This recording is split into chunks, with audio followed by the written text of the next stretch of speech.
Perfumes Balcony, written by Mohamed Makhzangi, translated by Abdelrahim Ahmed. There is a weird smell in this house. You two smelled it? I smelled it on the first day here. Where does it come from? The conversation reoccurred every day in different ways between him and his wife, but it was always about that smell.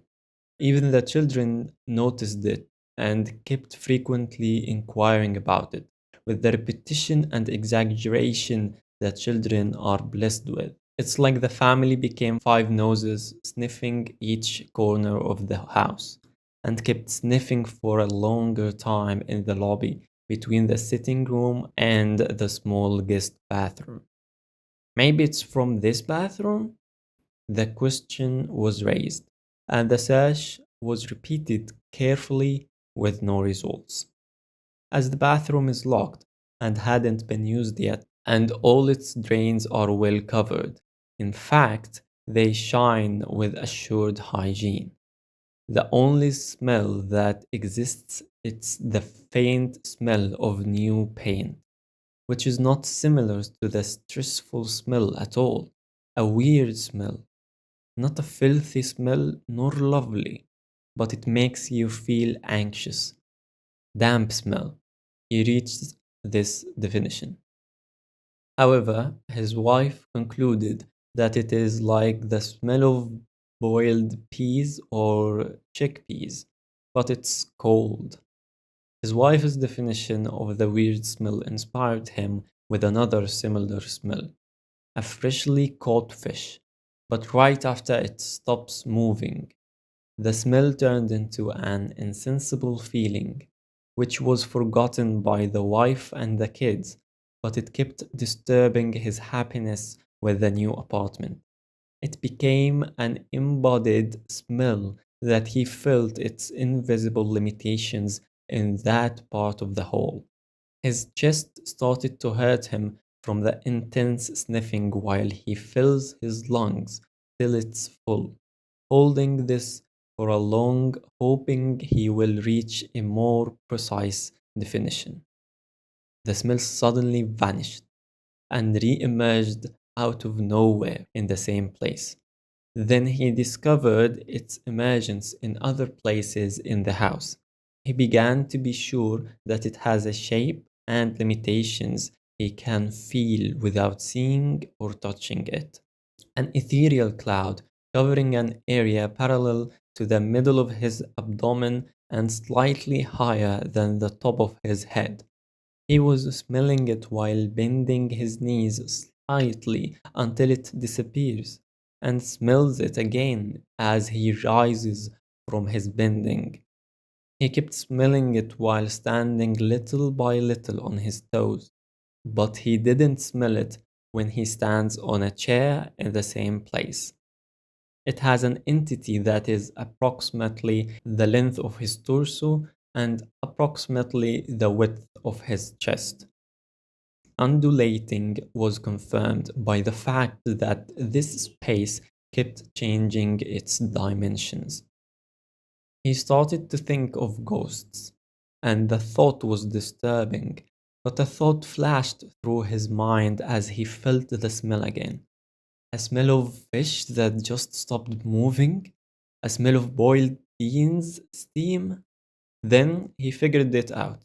It is the smell of the recently dead while washing. That's it. He had attended his father's washing, and there was this smell associated in his mind with a sad coldness. Was it from the cold winter in which the death occurred? Or is it the frost of death? A cold smell, but a coldness that is not established but rather starting to. How is this smell related to the smell of boiled beans and the smell of fish, which has just stopped moving? Isn't it all related to the soul leaving the body? The human body that gets cold, the fish that stops moving, and the beans when boiling in the life of the dormant seedlings in their hearts. Isn't it the smell of souls stripped out of their bodies, wandering near the ground, still heavy with the smell of the lifeless bodies? He remembered that smell the day of his father's washing. He remembered the pale body, deeply atrophied and deeply stiff. He was his father, and yet he was not. Recognizing him and distancing himself from time to time. He was looking at his face with his closed eyes and calling him father from the inside and wanted to break up crying, but he can't. He couldn't cry in the existence of the corpse, even if he cried in its absence. After they tied the two ends of the shroud, they poured a lot of perfume on the cloth, which must have immersed the body and spread a strong scent throughout the place. It was popular natural flower perfume with a rose scent in simple municipal bottles. The washing was in the hall of the house after closing the doors for the washermen and children. If it's not for the perfume, the smell would have remained in the place. The smell has disappeared completely. Would the soul be overpowered with the simple perfume of roses and natural flowers and set off into God's vastness, away from the mortal body and the land of bodies destined for annihilation? He didn't suspect much anymore of this matter. While tracking the smell in his new house, or the smell was tracking him, perhaps it is the smell of a naked soul or souls searching for something to wear from the essence of roses and flowers. Those who lived in this apartment before him must have been stingy with perfume for one or some of their dead during washing. Perhaps they were miserable souls from afar who came to lurk in this apartment, which remained empty for a long time before he bought it, renovated it, and lived in it with his family. Here it stays. These are the souls whose clouds he began to pity and even whispers greetings whenever he met them. However, he began to be disturbed by the presence of wandering souls in his residence and around his children. So he decided to get rid of them. What is under his knowledge of perfumes would overpower it. But from the essence of perfumes, that is also the so called souls. Lured into reading old and new aroma books, he found himself discovering the perfume essence's secrets. It took him 2 months reading and the same period preparing his perfume essences with the least amount of violence to its natural resources, without boiling or distillation of leaves, flowers, roots, and sandalwood nuggets, and without crushing under the oil caps pressed with weight. Only a merciful absorption for gauze pieces soaked in almond oil and natural stimulants. The petals of flowers, roses, leaves, incense wood, and sandalwood rests on them, giving them the nectar of their souls willingly and with satisfaction. Then the essences are purified from excess oil and poured into perfectly clear glass bottles that look like colored crystalline liquids. He prepared the essences of soothing sage, refreshing lavender, calming mint, peaceful rosemary, and nostalgic sandalwood, and extracted the essences of tender jasmine, soothing linden, forgiving basil, and the delighted rose.